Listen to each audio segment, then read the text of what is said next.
প্রতিমন্ত্রী জোনায়েদ সাকিবকে guard of honour দিতে যাওয়া পুলিশের গাড়ি খাদে, আহত ৮। নিজস্ব প্রতিবেদন, বাঞ্ছারামপুর, ২৭ ফেব্রুয়ারি ২০২৬।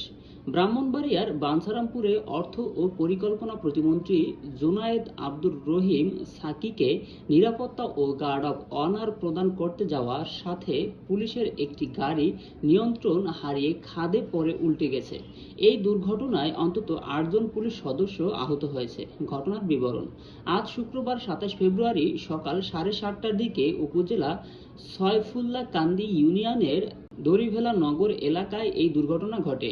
পুলিশ সূত্রে জানা যায়, প্রতিমন্ত্রী জোনায়েদ সাকিকে রাষ্ট্রীয় মর্যাদা গার্ড অব অনার ও নিরাপত্তা প্রদানের জন্য জেলা পুলিশ লাইনস থেকে একদল পুলিশ সদস্যকে নিয়ে গাড়িটি বাঞ্ছারামপুরের অভিমুখে রওনা হয়। জেলানগর এলাকায় পৌঁছালে চালক নিয়ন্ত্রণ হারিয়ে ফেলায় গাড়িটি সড়কের পাশে নিচু জমিতে বা খাদে উল্টে পড়ে।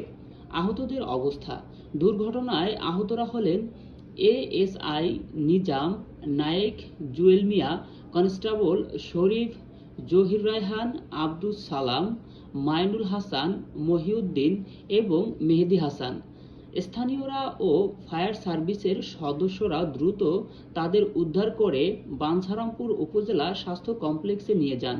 আহতদের মধ্যে নায়েক জুয়েল মিয়া ও কনস্টেবল শরীফের অবস্থা গুরুতর হওয়ায় তাদেরকে উন্নত চিকিৎসার জন্য রাজধানীর রাজারবাগ কেন্দ্রীয় পুলিশ হাসপাতালে পাঠানো হয়েছে। প্রতিমন্ত্রীর পরিদর্শন: ঘটনার খবর পেয়ে জুম্মার নামাজের পর প্রতিমন্ত্রী জোনায়েদ সাকিব নিজে বাঞ্ছারামপুর উপজেলা স্বাস্থ্য কমপ্লেক্সে যান।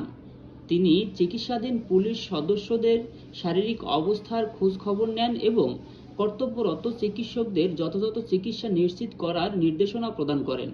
ব্রাহ্মণবাড়িয়ার অতিরিক্ত পুলিশ সুপার নবীনগর সার্কেল পিয়াস বাসাক ঘটনার সত্যতা নিশ্চিত করে জানান, নিয়ন্ত্রণ হারানোর কারণেই এই দুর্ঘটনা ঘটেছে বলে প্রাথমিকভাবে ধারণা করা হচ্ছে।